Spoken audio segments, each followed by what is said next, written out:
सांप और नेवले की कभी दोस्ती आपने सुनी है क्या? यानी आरजेडी के साथ कभी भी भूमिहार समाज नहीं जा सकता है? कि राजद के साथ जाने में दिक्कतें तो सिर्फ इतनी है कि राजद के साथ माले भी है, जिसके साथ हमारा एक लंबा संघर्ष रहा है। हमारा क्या, समाज का संघर्ष रहा है। 1990 से लेकर 2005 तक राजद के शासनकाल में हमारे समाज ने जो त्रासदी देखी है, उसके बाद मुझे नहीं लगता कि वे वापस उसी के पास जाएंगे। ये रणवीर किसी का नाम है, रणवीर क्या है आप लोगों का मंत्र है, आखिर रणवीर क्या है? ब्रह्मेश्वर मुखिया कहते थे कि मोदी जी में हमें संभावनाएं दिख रहा है। अब तो मोदी जी देश के प्रधानमंत्री है, तो जो ब्रह्मेश्वरवादी थे या जो ब्रह्मेश्वरवादी बताते हैं अपने आप को, क्या नहीं लगता है कि भारतीय जनता पार्टी के साथ उन्हें रहना चाहिए या जाना चाहिए? जिस ब्रह्मेश्वर मुखिया ने लालू के कुशासन को बिहार से हटाकर भारतीय जनता पार्टी और जदयू की पहली सरकार बनवाई, और उसी भारतीय जनता पार्टी और जदयू की सरकार में ब्रह्मेश्वर मुखिया की दिन दहाड़े हत्या हो जाती है। बाबा की हत्या सत्ता प्रयोजित हत्या थी, ठीक है। और जब हत्या में सत्ता का संरक्षण हो, सत्ता साथ हो, तो जांच कितनी आगे बढ़ेगी ये मुझे बताने की ज़रूरत नहीं है। आगे क्या कुछ पार्टी बनाएंगे तो पार्टी किसी के साथ रहेगी या स्वतंत्र रहेगी, या 2024-25 कब तक आप लॉन्चिंग करने जा रहे हैं इसकी? ब्रह्मेश्वर मुखिया के प्रपौत्र चंदन जी हमारे साथ मौजूद हैं। चंदन जी, क्या लग रहा है कि पिछले दिनों जो घटनाक्रम घट रही है पूरे बिहार में, चाहे बोचहा की बात करें या एमएलसी की बात करें, एमएलसी चुनाव जो हुए उसकी बात करें, मुहर लगा दिया है आप लोगों ने? सांप और नेवले की कभी दोस्ती आपने सुनी है क्या? सांप कौन है और नेवला कौन है? तथ्यों के साथ जोड़ के इसे देख सकते हैं कि सांप इसमें कौन है और नेवला कौन है, और इनकी कभी ना दोस्ती आज तक हुई है ना आगे होगी। पिछले 15 साल से जो सरकार हमारे यहाँ राज कर रही है, वो जनता की आकांक्षाओं पे खरा नहीं उतर रही है। इसका ही परिणाम है कि लोगों को सरकार को सबक सिखाने के लिए, ठीक है, विपक्ष में ही जाके वोट कर दिया, लेकिन इससे कहीं यह साबित नहीं होता कि हमारा पूरा समाज जो है वो राजद और उन पार्टियों को समर्थन कर रहा है जिनका इतिहास रक्त रंजित रहा है। यानी आरजेडी के साथ कभी भी भूमिहार समाज नहीं जा सकता है? कभी जाना होगा भी तो इसके लिए समाज निर्णय लेता है, ना कि चंद लोग निर्णय लेते हैं। राजनीति में कभी कोई किसी का दोस्त नहीं होता और कभी कोई किसी का दुश्मन नहीं होता। तो भविष्य में यदि समाज यह निर्णय करता है कि मुझे राजद के साथ जाना है, तो ये समाज का निर्णय होगा, लेकिन मुझे नहीं लगता कि समाज यह निर्णय कर पाएगा, क्योंकि 1990 से लेकर 2005 तक राजद के शासनकाल में हमारे समाज ने जो त्रासदी देखी है, उसके बाद मुझे नहीं लगता कि वे वापस उसी के पास जाएंगे। एक इंटरव्यू जहन में है, ब्रह्मेश्वर मुखिया कहते थे कि मोदी जी में हमें संभावनाएं दिख रहा है। अब तो मोदी जी देश के प्रधानमंत्री है, तो जो ब्रह्मेश्वरवादी थे या जो ब्रह्मेश्वरवादी बताते हैं अपने आप को, क्या नहीं लगता है कि भारतीय जनता पार्टी के साथ उन्हें रहना चाहिए या जाना चाहिए?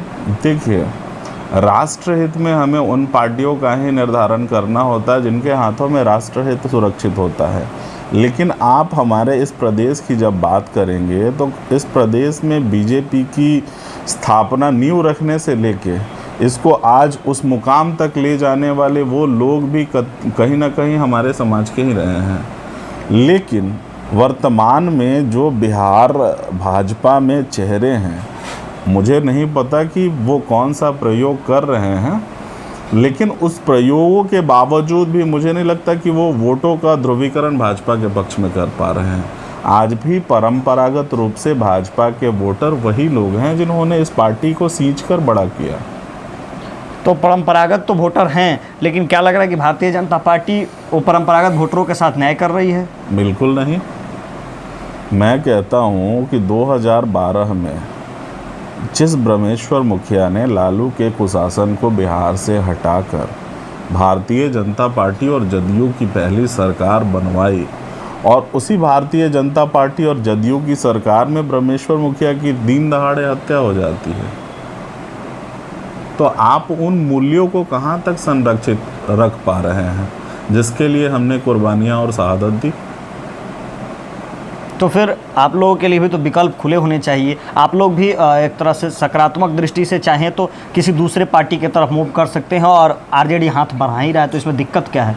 ये तो डिपेंड करता है कि भविष्य में ऊँट किस करवट लेता है, ये तो आपकी नीतियों पे डिपेंड करता है। हम आपके दास ना पहले थे, ना आज हैं, ना आगे होंगे। मैं तो अभी भी कह रहा हूँ कि राजद के साथ जाने में दिक्कतें तो सिर्फ इतनी है कि राजद के साथ माले भी है, जिसके साथ हमारा एक लंबा संघर्ष रहा है। हमारा क्या, समाज का संघर्ष रहा है, क्योंकि जो उस समय तथाकथित माले का खूनी दस्ता होता था वो कहीं ना कहीं सत्ता के संरक्षण में चल रही थी। और जब सत्ता के संरक्षण में, आखिर किस सत्ता ने उनको संरक्षण दिया? राजद ने ही तो दिया था, भारतीय जनता पार्टी और जदयू ने तो नहीं दिया था। आज भी हम कहते हैं कि दास हम किसी के नहीं हैं। हो सकता है कि समाज कोई निर्णय करे और विकल्प भी पेश करे, तो भविष्य किसी का देखा हुआ थोड़ी ना है। तो समाज के लिए क्या आप लोग जनमत संग्रह कराएंगे, बैठक कराएंगे, कैसे तय होगा, या फिर अपने आप निर्णय लेंगे? क्योंकि मत का तो अधिकार सबका व्यक्तिगत होता है। इसके लिए महापंचायतों का आयोजन होगा, समाज से उनकी राय ली जाएगी और तत्पश्चात जो भी होगा फिर हम उसके हिसाब से वोटिंग का पैटर्न तय करेंगे। ब्रह्मेश्वर मुखिया जी के चले जाने के बाद से चूँकि बहुत दिन तक समाज नेतृत्व विहीन रहा, अब धीरे धीरे बहुत सारे इसमें नेता लोगों का उभार हो रहा है एक तरह से कहें, और उसके बाद आप भी समाज में आगे आए हैं और भारतीय रणवीर पार्टी बनाने की घोषणा किया है।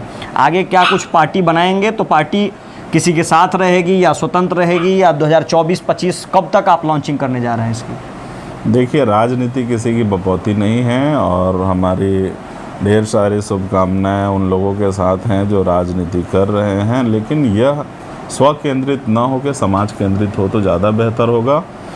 हम पार्टी लेकर आ जरूर रहे हैं और जनता के पास भी जाएंगे, और इसकी स्वीकृति वो प्रदान करते हैं कि हाँ ठीक है, आप जनानुकूल भावनाओं को साथ लेके चल रहे हैं, और हमारे प्रयास रहेंगे जो समाज केंद्रित हों और समाज को जिन परेशानियों का सामना वर्तमान समय में करना पड़ रहा है उन समस्याओं से निराकरण का प्रयास करेंगे। हम पार्टी सिर्फ इसलिए नहीं बना रहे हैं कि हमारे एमएलए और एमपी जीतकर विधानसभा चले जाएं, लोकसभा चले जाएं, या हम शासी निकाय के सिर्फ वाहक बन के रह जाएं।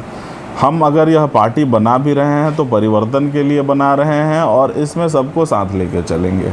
हमारा पहला स्लोगन ही होगा अन्याय के खिलाफ संघर्ष, और अन्याय किसी के साथ भी होता है, समाज के किसी भी वर्ग के साथ होता है।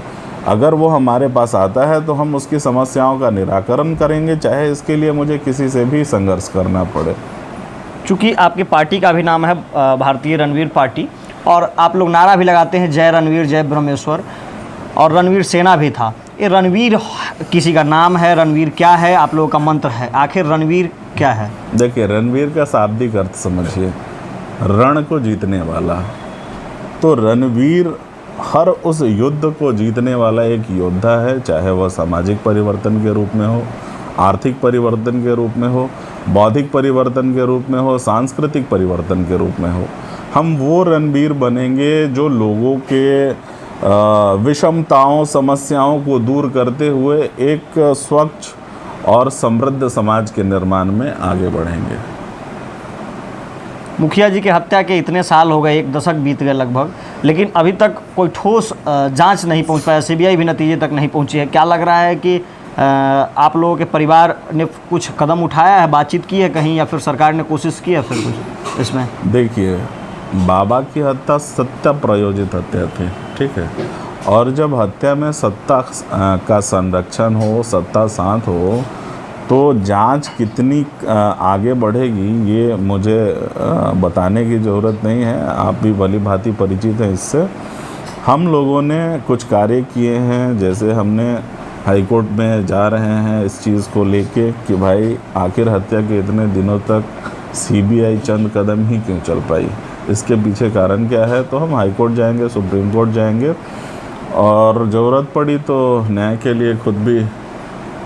चंदन जी, एक सवाल रहेगा, शायद चुभे भी, ब्रह्मेश्वर मुखिया जी ने समाज के लिए बहुत कुछ किया, जिस समाज से आते थे, लेकिन कुछ लोगों का कहना होता है कि ठीक है मुखिया जी ने किया, लेकिन मुखिया जी के जो वंशज हैं वो क्या कर रहे हैं, आज समाज के लिए क्या कर रहे हैं, या फिर ऊपर से आएंगे और ब्रह्मेश्वर मुखिया के नाम पे वोट मांगेंगे, या फिर समाज की बपौती करेंगे।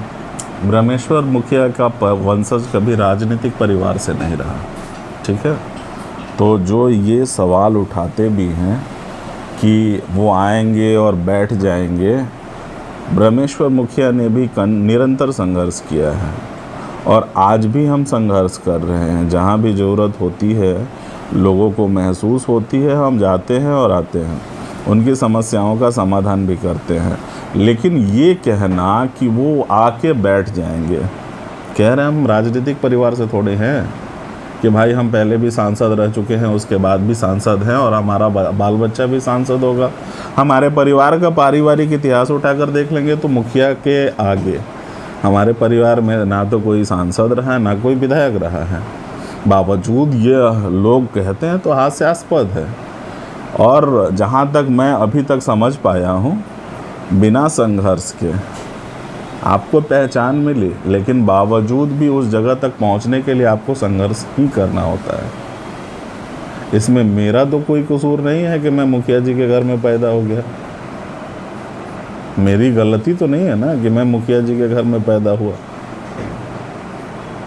तो इसमें एक और कड़ी जोड़ते हुए हम ये पूछना चाहते हैं कि जब आप कहीं पे जाते हैं, तो अब 2022 में हम लोग हैं, उस समय का परिवेश कुछ और था, बिहार में रक्त रंजित माहौल था, जातीय उन्माद फैले हुए थे, लेकिन अब तो माहौल दूसरा है। अब तो सब लोग सामाजिक सद्भाव की बात कर रहे हैं। तो क्या अभी भी परिस्थिति वही है? अब फिर जात पात की क्यों बात कर रहे हैं? मैं जाति की बात ही नहीं कर रहा, मैं तो समाज की बात कर रहा हूँ। किस समाज की बात कर रहे हैं? समाज का मतलब अगर व्यापक तौर पे देखते हैं तो सभी लोग उस समाज में शामिल होते हैं, ठीक है। वोट के लिए इन लोकतांत्रिक पार्टियों ने जातियों का विभाजन इस कदर कर दिया है कि लोग आपस में रक्त पिपासु हो गए हैं। आप उदाहरण के तौर पर चंद्रशेखर रावण को ले सकते हो, आप उदाहरण के तौर पे साहनी को ले सकते हो, आप उदाहरण के तौर पर ममता को ले सकते हो, मायावती को ले सकते हो। इस देश की राजनीति को यदि आप गौर से देखेंगे तो वोट तंत्र ने जाति तंत्र का एक ऐसा माहौल पूरे देश में खड़ा कर दिया है कि आपने एकता और अखंडता की जो बात आप करते हैं वो बेमानी नज़र आती है मुझे। आज नेता जात के वोट से तय हो रहे हैं। अपने कार्य और अच्छे कार्यों के बदौलत लोग नेता नहीं बनते हैं, वो एक जाति के लीडर रहे हैं। और मुझे भी ये भी नहीं लगता कि वो जाति के लीडर होने के बावजूद भी वो अपनी जातियों का भला कर पाए हैं। वो खुद का भला कर पाए, अपने परिवार का भला कर पाए हैं, लेकिन संपूर्ण जातियों का भला आज तक मुझे नहीं लगता कि इस पूरे भारत में कोई ऐसा एक नेता होगा जो उदाहरण के तौर पे कह सके कि मैंने अपनी जातियों को बहुत आगे बढ़ा दिया। क्या चंदन सिंह अपने घर में या किसी के साथ, चाहे वो दलित समाज से हो, चाहे वो पिछड़ा समाज से हो, उसके साथ एक साथ खाट पे बैठेंगे? बिल्कुल, यह सदियों से होते आ रहा है। हम कोई नया कार्य थोड़े ही कर रहे हैं। आप कल खेती करते थे, आपके घर परिवार में शादियां होती थी, तो वहाँ पे सिर्फ आप अपने लोगों की बदौलत ये सारे कार्य निपटा लेते थे कि आपके अनुषंगी बहुत सारे जातियों के लोग हुआ करते थे। आपकी खेती में यादव समाज के लोग भी आपका साथ देते थे, पासवान जो लोग भी आपके खेतों में काम करके वो मेहनताना और अनाज उपज ले जाते थे। शादियाँ होती थी तो नाई कास्ट से लेके बढ़ई से लेके हर वो समाज का व्यक्ति वहाँ पे इन्वॉल्व होता था। कालांतर में इन राजनेताओं ने क्या करा कि जाति का एक ऐसा विष बैल का बीजारोपण किया जिन्होंने समाज को विखंडित कर दिया।